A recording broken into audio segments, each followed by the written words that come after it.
Isa-isang ininspeksyon ng mga pulis ang mga sasakyan sa Comelec checkpoint sa Barangay Sirawan sa Turil sa Davao City. Nag-ikot din ang mga opisyal sa mga Comelec checkpoint mula sa 3 distrito ng lungsod. Bagamat walang lugar sa Davao Region na isinailalim na election hotspot areas, mas paiigtingin pa rin ng otoridad ang pagbabantay. For our assessment right now, everything is peaceful, and through the reports of our intelligence officers from the ground, the situation is very normal, and we are still deploying our personnel for this election, and we will not down guard because of course this is a national exercise. Pinahinto ng mga pulis ang kulay pulang sasakyang ito sa isang checkpoint sa Valencia, Negros Oriental.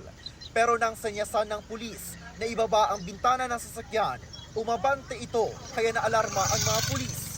Gumili din kaagad ang sasakyan, nasakay ang election supervisor ng probinsya.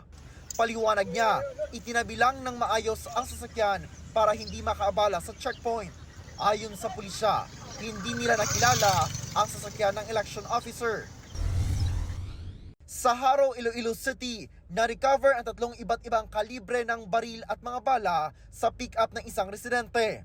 Ayon sa pulisya, nadiskubre ang mga ito matapos bumangga sa stalls ng bibingka ang sasakyan. 2 ang sugatan. Pag-amin ng driver na hawak na ng pulisya, nakaidlip siya habang nagmamaneho pauwi. Hindi siya nagbigay ng pahayag. Sa Cotabato City, isang lalaki ang arestado matapos makita sa kanyang sasakyan ang isang baril at 2 magazine. Hindi nagbigay ng pahayag ang suspect. Subject for investigation natin yan since wala naman po siya na ipakita mga document. Isa rin po sa sinecheck po natin is kung meron ba siyang involvement sa mga previous mga incidents. Sinimula na rin ang pag-iinspeksyon sa Buluan, Maguindanao del Sur na nasa red category at sa Parang, Maguindanao del Norte na isinailalim sa yellow category. Generally peaceful naman daw ang unang araw ng pagpapatupad ng election gun ban sa buong BARM region.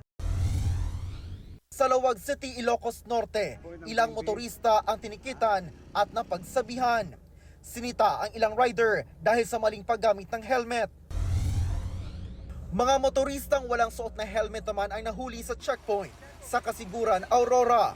Hindi naman sila tinikitan at pinagsabihan na lang.